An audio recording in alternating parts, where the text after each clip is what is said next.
Do it when you don't feel like doing it. Do it because you don't feel like doing it.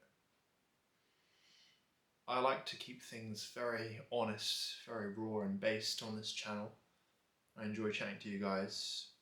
I enjoy sharing how I'm feeling, what's going on in my life. This is pretty much 100% unfiltered. And with that in mind, I'm going to be honest and say that the last couple of weeks at work have just been dreadful. It's been really busy, just overbooked, massively overworked. For you guys who don't know, I work in physiotherapy or physical therapy. I work in outpatients, so that is back to back, virtually no breaks. And very recently we've had an influx of loads of new patients that need to be seen, and it's quite frustrating because when we have loads of new patients to see, I'm just going to cut a long story short here, but if I have a gap and I need that gap for a patient that I saw last week who's a post-op, he needs to be seen that week. Anytime call centre or any of the other colleagues sort of see that I've got a gap, they block in this new patient. And that's great because the new patient gets to be seen quite often, like during my admin periods. Basically, they're not booked in with consideration or clinical consideration to think, hang on, he's got no space next week. What are we going to do about it? So as a result, I've just been overbooked and kind of just mad stressing, just had no breaks throughout the day pretty much apart from lunch, and losing my admin break at the end of the day, which I need to kind of write everything and get everything together. And so that kind of thing in my life has been quite stressful, and then there's other aspects in my personal life that have been a bit stressful, which I won't go into too much detail here, but involves kind of my social life. I'll be honest, like I'm in a bit of a really shitty period in my life, and that's okay because I know that doesn't last forever.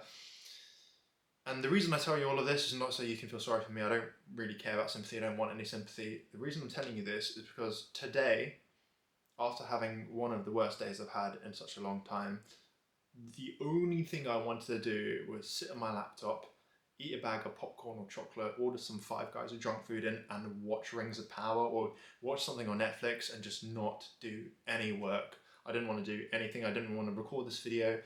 I was just like, I'm done. I'm absolutely done. And it could be because I'm highly caffeinated at the moment.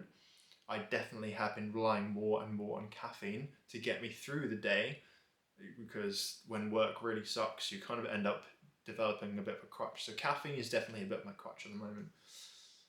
But despite that, even on 6 hours of sleep or 5.5 hours of sleep, because I'm definitely not sleeping well at the moment due to stress, even despite that, I just have this fire in me. I just have this will. Even though I don't feel like doing it, I got home today and I recorded 2 videos. I recorded this one that I'm recording now, and I recorded a video from my main channel, which is why you need strong glutes as a guy. And I think it's going to be a hit video because there's going to be a cheeky thumbnail and the content is fab. And yeah, I can't wait to release that one, by the way. So if you are interested in why you should build strong glutes as a guy, then my main channel, which is more about fitness and self-improvement, go and check that out. I will leave a link in the description below. But yeah, that's just one example of where I've come home and I've been like, okay, I really feel like crap. I've got a headache. I don't feel great at all. But that's not a complaint. That's just like, it's life. Life is pain. Life is suffering, right? But I came home today and I just thought, why don't I make an encouraging video on this topic? Why you should do things when you don't feel like doing things. Why you should do things because you don't feel like doing things. And I was listening to a podcast very recently with Chris Williamson and Alex Hormozy, or Andrew Huberman. It was mentioned on the Andrew Huberman podcast as well. And I forget the name of the part of your brain, but basically, when you do things that you really don't want to do, it builds up this part of your brain.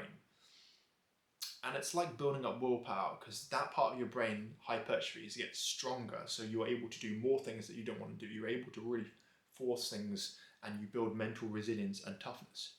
So someone like David Goggins probably has the most developed center of this part of the brain. If I remember what it is, I will post the link in the description below. I'll post an article or actually post what it's called, because off the top of my head, I'm literally running on empty right now, so I actually do not know the name of this part of the brain. But by doing that, by doing the things that you don't want to do because you don't want to do them, you're actually hypertrophying this part of the brain, which is going to build mental resilience, mental toughness, and it's going to mean that you grind hard and hustle hard to achieve your goals, and you work even harder, and you have this fire inside you. And for me, even despite this crap that I'm going through at the moment, even though I'm in a season of famine, if you like, that's okay, because I've not made it yet, but I know for the first time in my life, I haven't just been like, right, I'm just going to come home and cope by watching a Netflix documentary or by just not doing any work. I'm so exhausted all the time, but yet I have this fire, this will that just gets me up out of bed every single morning, which is bizarre, but I hope that can encourage you.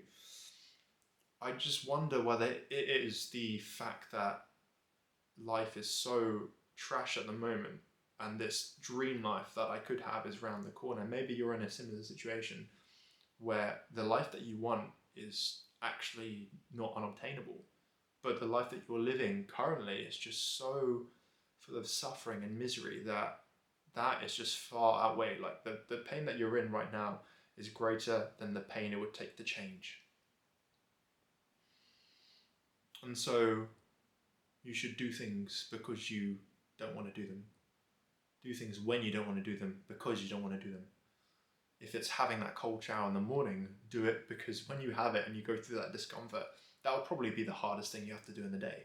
And everything else that you have to do later on is a pile of piss. It's not going to be hard at all compared to what you've had to do. And if you do the hardest thing on your to-do list and then you work from the hardest to the easiest thing, that's going to build mental fortitude. So I hope this message encourages you. It's kind of got me fired up now. I'm still exhausted, but I'm just really fired up.